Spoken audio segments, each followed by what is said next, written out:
एक सेठ जी बड़े कंजूस थे। एक दिन उन्होंने दुकान पर बेटे को बैठा दिया और बोले कि बिना पैसे लिए किसी को कुछ मत देना, मैं अभी आया। अकस्मात एक संत आए जो अलग अलग जगह से एक समय की भोजन सामग्री लेते थे। लड़के से कहा, बेटा जरा नमक दे दो। लड़के ने संत को डिब्बा खोलकर एक चम्मच नमक दिया। सेठ जी आए तो देखा कि डिब्बा खुला पड़ा था।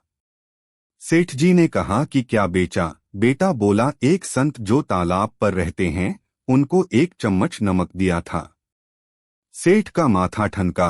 वो बोले, अरे मूर्ख, इसमें तो जहरीला पदार्थ है। अब सेठ जी भागकर संत के पास गए।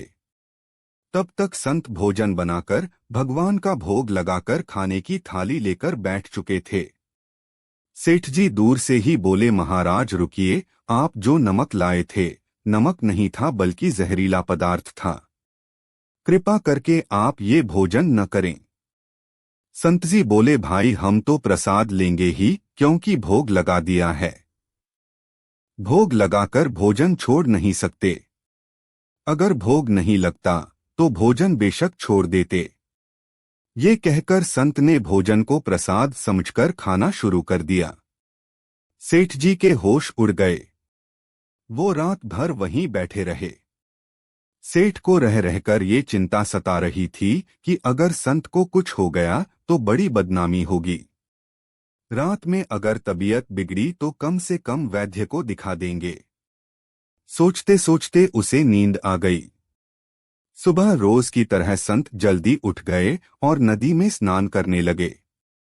सेठ जी ने कहा, महाराज तबीयत तो ठीक है। संत बोले, भगवान की कृपा है।